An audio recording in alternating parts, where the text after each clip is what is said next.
Veja só. Graça é unção salvadora, não é? Graça está relacionado com perdão de pecados. Perdão, seja pecados, seja, por exemplo, uma pessoa me ofendeu. Eu, ao perdoar essa ofensa, eu estou sendo gracioso para com aquela pessoa. Então a graça, ela é um atributo comunicativo. É um atributo de Deus, que eu, como sendo servo dele, ela se manifesta na minha vida, não só no sentido de que Deus perdoa os meus pecados, mas também me capacitando para que eu venha perdoar outra pessoa. Os irmãos estão entendendo? Então isso é graça. A misericórdia, ela não tem a ver só com ofensa e perdão de pecados. A misericórdia, ela está relacionado, veja só, irmão, misericórdia, na verdade, existe uma palavra no hebraico que se chama lehem. Lehem significa ventre, né? E misericórdia é como se fosse amor das entranhas. É quando você vê uma pessoa sofrendo e você, dentro de você, você sente a dor daquela pessoa. Você está entendendo? Isso é misericórdia. Ela pode até ser uma pessoa que não gosta de você. Está entendendo? Mas você vai socorrê-la, porque dentro de você, você não vai ficar tranquilo se você não estender a mão. Isso é misericórdia. Então veja só.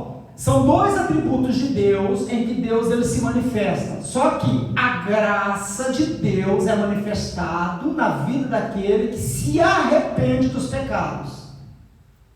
Então a graça de Deus ela só é manifestada dessa forma para os servos dele, ou para aqueles que ainda não conhecem, mas passam a conhecer, porque houve arrependimento, houve reconhecimento. Já a misericórdia não. A misericórdia de Deus ela se manifesta em qualquer pessoa. Se no momento a pessoa estiver em sofrimento, ele não se arrependeu, ele não pediu perdão dos pecados, mas ele falou assim: Deus, socorre-me. Deus, nesse atributo especial de misericórdia, mesmo sendo um ímpio, um incrédulo, Deus ele vai direcionar uma pessoa para socorrer essa pessoa. Os irmãos estão entendendo? Então misericórdia é um socorro prestado a outra pessoa que está em necessidade, que está em sofrimento, mesmo sendo teu inimigo. Veja só, a humanidade ela não é dividida entre os que servem a Deus e os que não servem a Deus. Não é assim que se divide a humanidade? De forma que os que servem a Deus são o quê? Amigos de Deus. E os que não servem? Inimigos. Por que inimigos? Porque não reconhece Deus como Senhor da vida dele. Não é Deus que tem essas pessoas como inimigo, é essas pessoas que tratam a Deus como inimigo. Inimigo, eu estou falando entre aspas, não no sentido que as pessoas odeiam, não é isso. Há alguns que odeiam, mas no sentido que elas não reconhecem. E nós temos que entender, irmãos, Deus da seguinte forma. Eu vi esses dias uma explicação do Rodrigo Silva, que eu fiquei maravilhado. O Rodrigo Silva falando assim: as pessoas dizem assim: se você serve a Deus, você é salvo. Se não serve, você vai para o inferno. Que Deus é esse que manda as pessoas para o inferno? Que Deus é esse que escolhe uns para se salvar e outros para se perder? Que Deus é esse que, se você não servi-lo, ele te pune? Que Deus de amor é esse? E aí o Rodrigo Silva falou assim: não é nada disso, as pessoas estão enganadas em relação a Deus. Eu achei muito interessante o que ele falou. Deus, a verdadeira vida está em Deus. De forma que, se você estiver em Deus, você tem vida. Se você não estiver em Deus, você não tem vida. Então veja só, o homem ele é um ser espiritual. Nós vivemos num plano material, num plano físico, o nosso corpo, na verdade, mas nós somos espirituais. O único ser da face da terra que tem por inteligência o entendimento que existe um Senhor, que existe um ser superior, que existe um Criador de todas as coisas, é quem? O homem. Os animais eles não entendem. Eles adoram a Deus, os animais adoram a Deus porque são criação de Deus, mas são seres inanimados. Nós não, nós fomos criados de uma forma diferente, especial. Então nós temos essa particularidade de nós fomos criados imortais. O homem foi criado imortal, só que depois que o homem passou a morrer devido ao pecado, né, o homem tem algo dentro dele que é a alma e o espírito que não morre, só morre o corpo. Então o que acontece? Quando a gente fala de vida, vida com Deus significa que mesmo que o meu corpo morra, a minha alma e o meu espírito viverá eternamente. De forma que se eu não sirvo a Deus, por isso que ele deu aquela palavra dizendo que a vida ela só está em Deus, né? Então se você não serve a Deus, o que vai acontecer? Vai morrer o corpo e também vai perecer a alma. Por quê? Porque a vida só existe em Deus.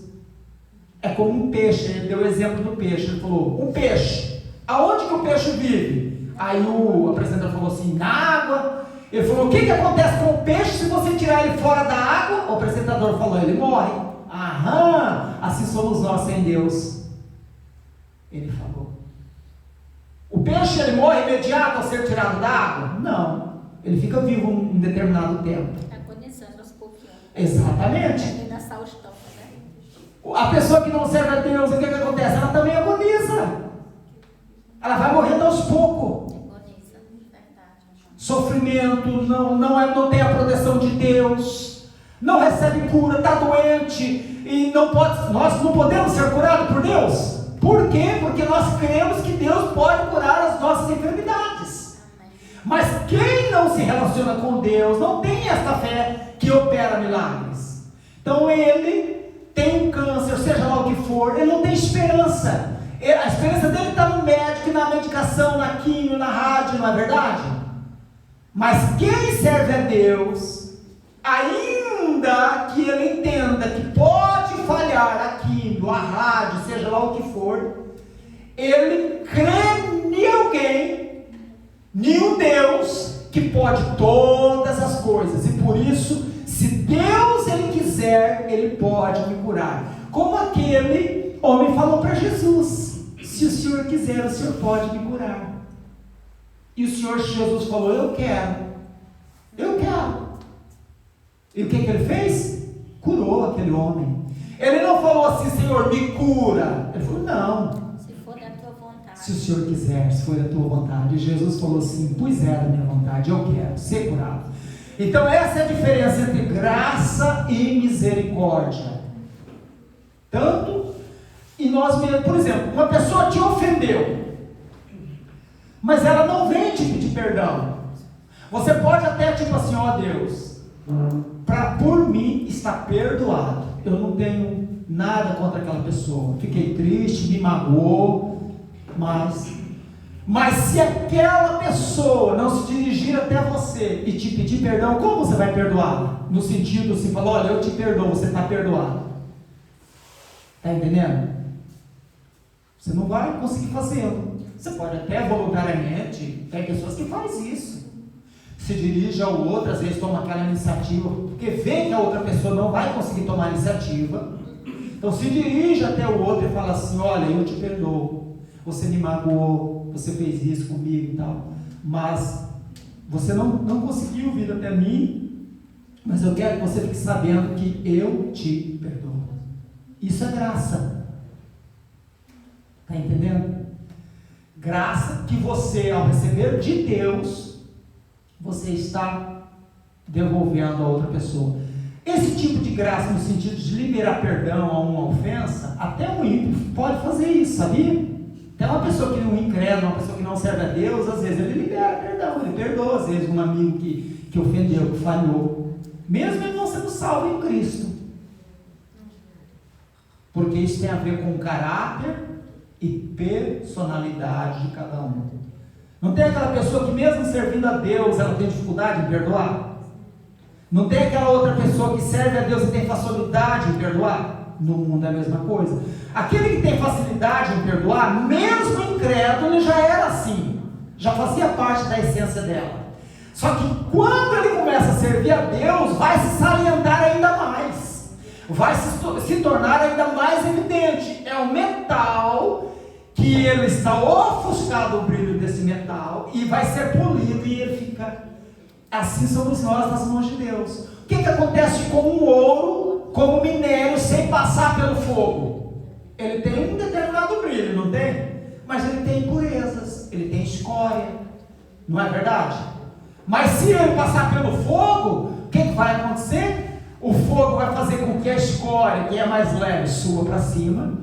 Aí o ourives, né, o siderúrgico, ele vai, tira aquela escória fora e vai ficar 96%, 98% ouro. E daí esse ouro vai ser usado para fazer joias. Assim somos nós nas mãos de Deus. Ele vai tirando a escória da nossa vida, para que o brilho, que não é nosso, é de Deus. O que ele falou? Vós sois a luz do mundo. Luz. Mas a luz nossa? Não. Luz de Deus. Por que é a luz de Deus? Foi Ele que tirou a escória de nós. Foi Ele que nos poliu. Foi Ele que fez com que este brilho que estava ofuscado em nós viesse a ser evidente e salientado em nossa vida. Então vamos ler. Primeiro vamos começar sobre graça salvadora. Efésios capítulo 2. Vou ler duas passagens. Efésios capítulo 2 e versos 8.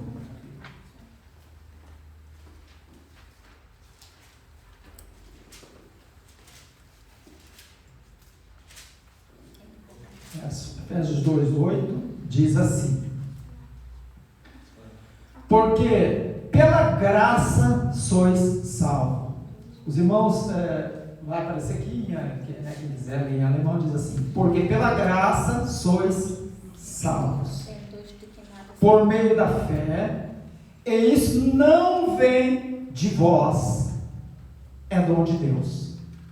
Não vem das obras, para que ninguém se glorie, porque somos feitura sua, criados em Cristo Jesus, para as boas obras as quais Deus preparou. Então veja só,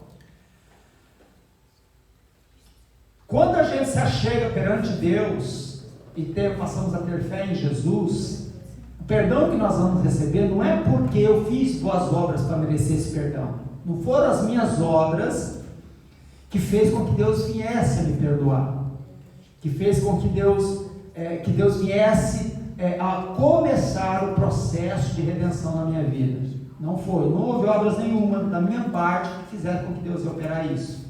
Foi graça salvadora, graça de Deus através do sacrifício de Jesus, do sangue de Jesus, de uma forma plena, né? No Calvário, que eu já falei para os irmãos, que antes de Jesus a graça de Deus se manifestava na forma dos animais que eram sacrificados, também era graça.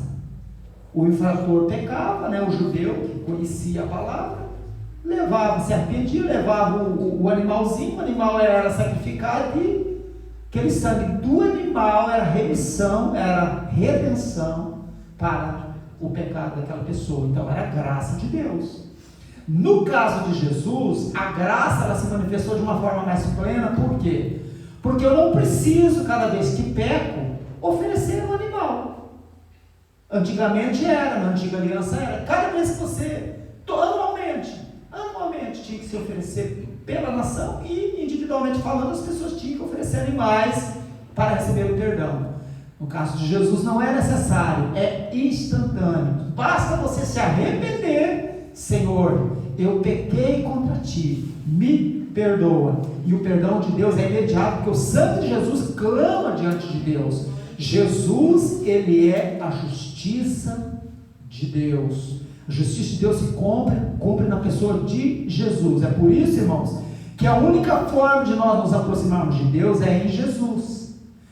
Veja só, Paulo diz o que? Já não vivo mais eu, mas Cristo vive em mim. Então veja só, Paulo ele entendia que ele não poderia se apresentar perante Deus, mas sim atrás de Jesus. Não vivo eu, Senhor, não sou eu, mas Cristo vive em mim. A palavra de Deus diz que tem que ser gerado em nós o que? O caráter de Cristo. Então os irmãos estão entendendo? Então, graça salvadora faz com que você venha receber algo de Deus, ou, nesse caso, a nível de salvação, né? Ou, se não é a nível de salvação, você vai receber algo de alguém que você não merecia. Você vai receber. Aí você, no caso de salvação, você recebe o perdão dos pecados, né? Você não tinha obras. Aí o versículo diz o quê? Veja só, olha o que é que diz o versículo 9. Diz assim, ó: não vem das obras para ninguém se gloriar, porque somos feituras suas, criadas em Cristo Jesus para as boas obras. Significa que após Deus nos salvar, após Deus perdoar os nossos pecados, aí nós já vamos começar a produzir boas obras. Os irmãos estão entendendo a visão? Antes de ser salvo, eu não produzia. Mas após ser salvo, eu já vou começar a produzir. Uns mais, outros menos. Porque depende muito da entrega de cada pessoa. Por isso que tem pessoa que você vê aceitar Jesus, com um ano você vê uma transformação abismal da água para o vinho. E o outro aceita Jesus, e às vezes anda 10 anos e você quase que não vê. Vai se transformar muito lentamente, porque a entrega dele não é tão plena como a outra. Então, isso é um processo que depende muito de pessoa para pessoa. Aí vamos ler outro texto da graça salvadora? Tito, antes de entrar na graça embelezadora, Tito, epístola de Tito, de Paulo no caso a Tito, né?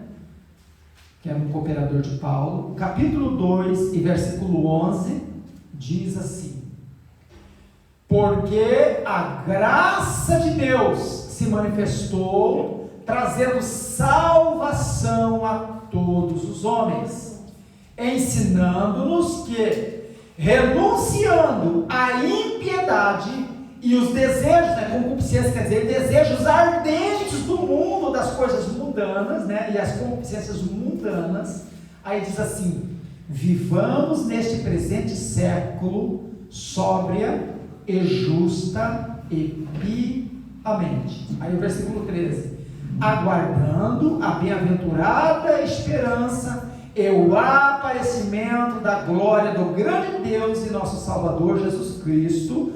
14: o qual se deu a si mesmo por nós, para nos remir. Remir aqui fala de culpa, no sentido de que já não há mais culpa, não há mais mancha nenhuma. É como o nada consta, não há mais registro das suas dívidas. Isso é remissão. Redenção é perdão da dívida, e remissão é diante de Deus você está branco como a neve. Isso é remissão. Para nos remir de toda a iniquidade e purificar para si um povo seu especial, zeloso e de boas obras. Então, vamos ver, essa é a graça salvadora, graça que perdoa os nossos pecados. E para você ter acesso a ela, você tem que se arrepender, você tem que reconhecer que você precisa do perdão de Deus. A partir do momento que isso acontece, e a única forma de você receber o perdão é através de Jesus. Não há outro meio mais, é só em Jesus. Por isso que ele falou: eu sou o caminho e a verdade e a vida. Ele não falou: eu sou um caminho. Ele falou: eu sou o caminho. Significa que a nível de salvação e de vida eterna não existe outro caminho. Ele é o caminho, ele é a vida, não é uma vida, ele é a vida. Então, para nós sermos salvos, para nós sermos perdoados, é somente através de nós aceitarmos a Jesus como nosso Salvador, e depois de aceitarmos, constantemente precisamos de arrependimento. Todos os dias em oração a gente peca de várias formas. Às vezes você não adultera, você não fornica mais, mas você peca em pensamentos. Às vezes a motivação do coração nosso pode ser errado. Eu tenho uma motivação completamente errada, fazer algo para Deus, mas a motivação não está em Deus, a motivação está baseada em interesses. Isso acontece muito com quem trabalha na obra de Deus, um obreiro de Deus. Eu posso estar aqui fazendo algo para Deus, mas a motivação do meu coração ser outra, ser o interesse financeiro, status, Os irmãos estão entendendo? Eu não estou transgredindo uma lei diretamente, mas Deus que conhece o som dos corações sabe que a minha motivação perante Ele não é verdadeira. Então por isso eu tenho que estar sempre fazendo uma autoanálise e orando: Senhor, há alguma coisa em mim que te desagrada? Qual é a motivação do meu coração? Por que eu estou querendo fazer isso? Ou por que eu faço isso? Por que, Senhor? Amém, irmãos? Agora vamos falar de graça embelezadora. Vamos ler lá em Gênesis, no capítulo 6, e se eu não me engano, o versículo 8. Gênesis 6 e 8.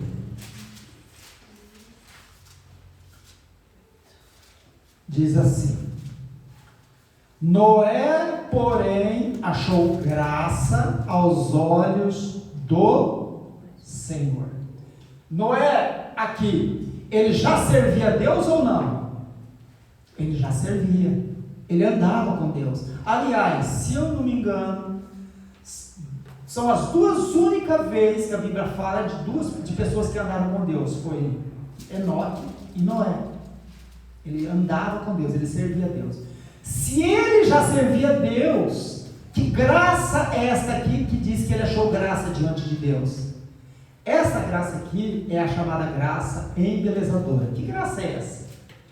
Por exemplo, vou dar um exemplo. Você tem um aspecto, algo peculiar, algo que, inclusive, a maioria das pessoas consegue ver isso. Algo que se salienta em você. Você não sabe que você tem às vezes, ou às vezes, você pode até se perguntar: por que será que todo mundo gosta de mim? Por que será que eu sou uma pessoa que eu atraio muitas pessoas? Eu sou uma pessoa assim que, não sei, as pessoas vêm até mim. Isso é algo especial que é em você, que as pessoas veem, que se chama beleza, encanto, carisma.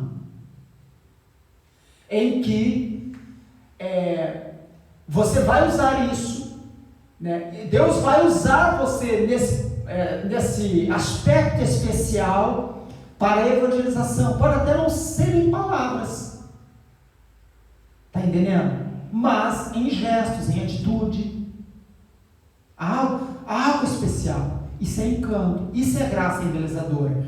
E em relação a Deus, não existe aquele filho, por exemplo, um pai e uma mãe podem ter 10 filhos, mas dentre esses 10 filhos, vai ter um, ou 2, ou às vezes no máximo 3, dependendo da família, que vai tocar mais o coração do pai e da mãe. E aí às vezes os outros filhos dizem assim: o meu pai, ele ama o meu irmão José mais do que a mim. A Maria vai falar: a minha mãe ama mais a Ivanete do que a mim. Não tem caso que acontece isso? Né? A gente achar que, por exemplo, eu, na minha família, né? Não foi o caso, não é esse o caso, né? Hoje se vê que não é esse o caso, mas porque o meu pai me amava demais o meu irmão mais novo. Me amava muito, porque foi o filho caçula, e muitos pais fazem isso. Quando é o último filho, mimo demais, dão muito amor, e daí depois acaba no futuro se arrependendo. Por quê? Porque aquele excesso de amor, aquele excesso de carinho, aquele excesso de mimo, sem disciplina, vai fazer com que venha moldar muito mal o caráter dessa pessoa, e quando ele se tornar adulto, ele não venha estar preparado para a vida. Aconteceu comigo, na minha família. No entanto, hoje, eu fui o filho que mais apanhou, mas foi cacete mesmo. Eu também. Apanhei muito, porque também, por outro lado, como eu sou muito extrovertido, eu sou muito espontâneo, eu aprontei demais.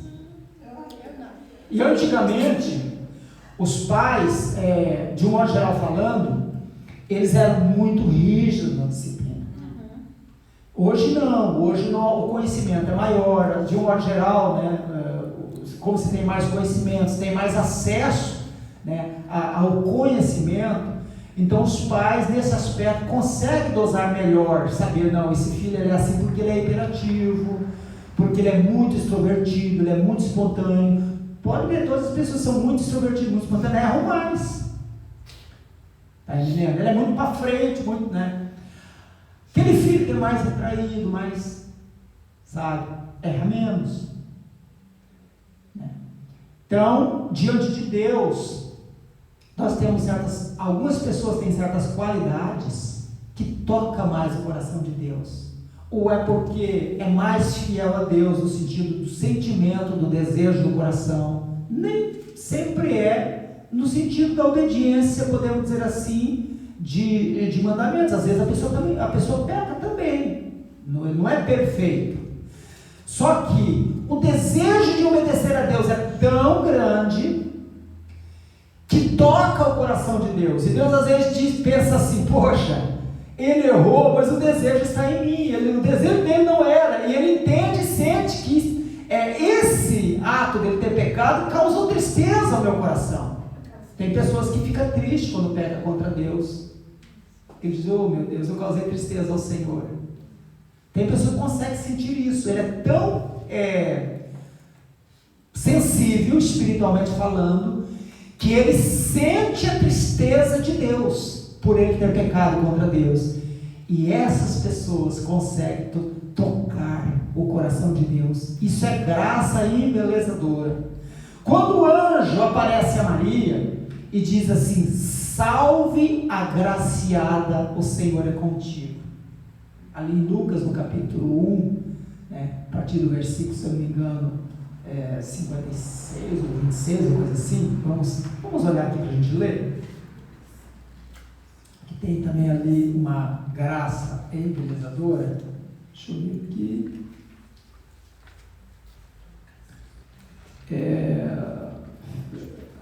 Lucas 1, 26 a 38.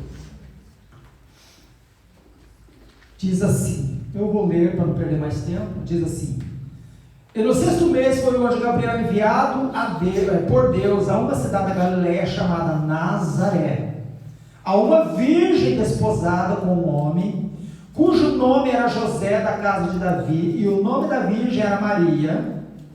E entrando o anjo aonde ela estava, disse: salve agraciada, o Senhor é contigo, bendita és tu entre as mulheres. Bendita aqui abençoada é você entre as mulheres. Então veja só, esse agraciada aqui é graça embelezadora. Não quer dizer que não havia outras mulheres virtuosas em Israel. Havia muitas mulheres obedientes que serviam a Deus.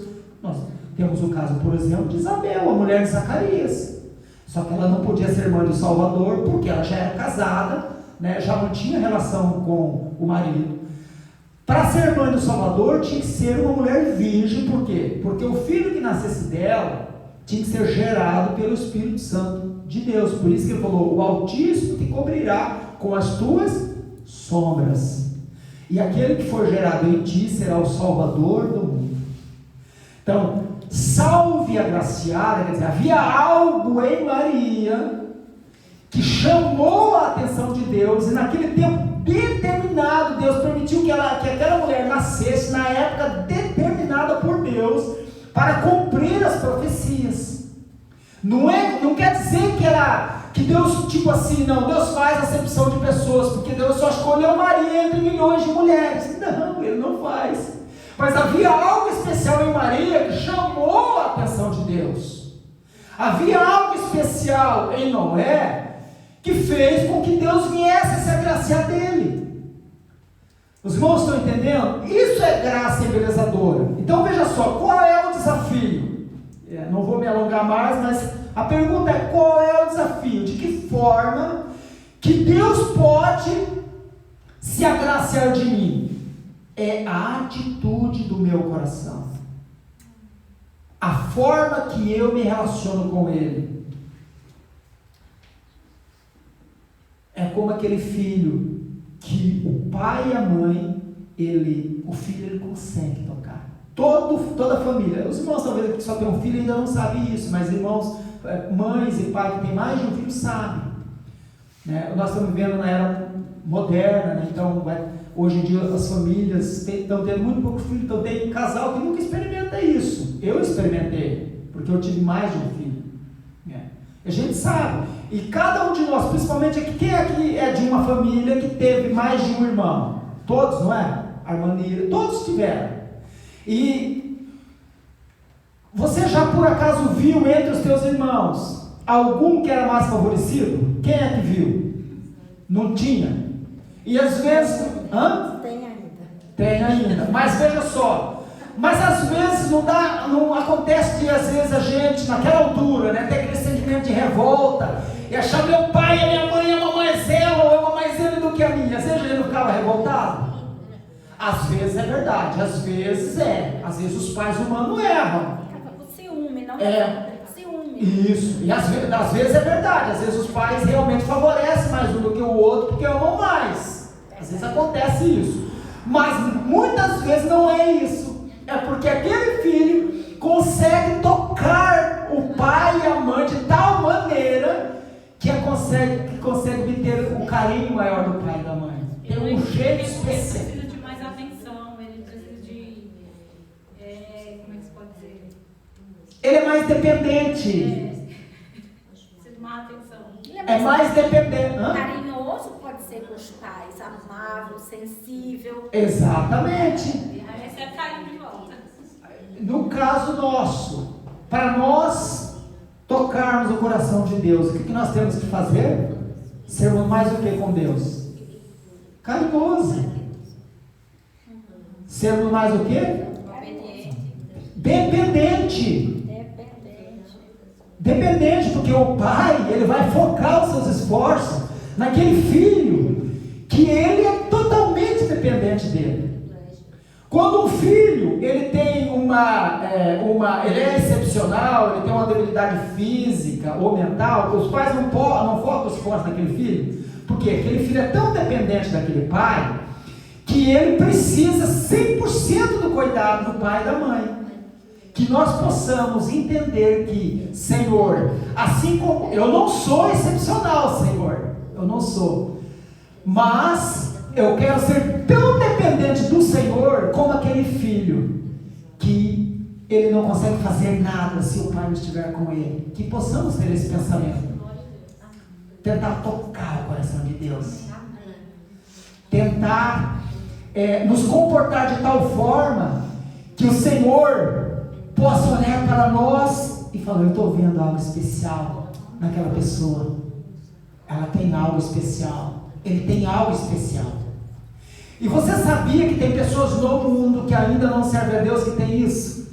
Que Deus sabe que essa pessoa um dia vai servi-la, e Deus sabe que ela tem algo especial.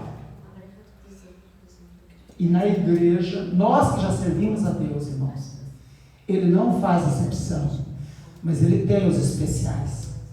Aqueles que são mais dependentes, aqueles que são mais carinhosos, aqueles que são mais afetuosos, aqueles que conseguem tocar o coração dele.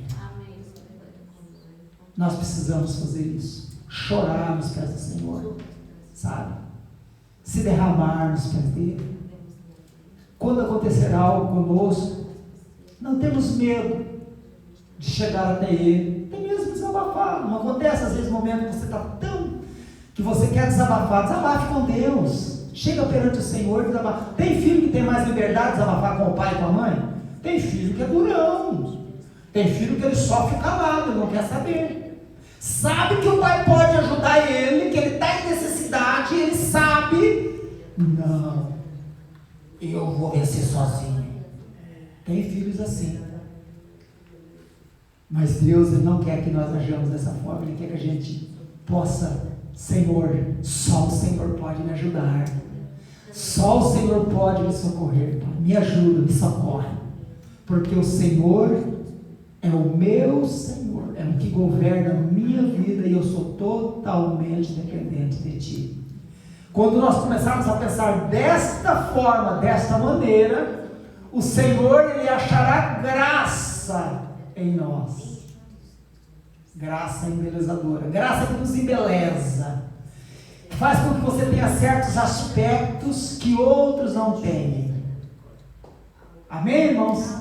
Então vamos se pôr em pé e vamos agradecer a Deus e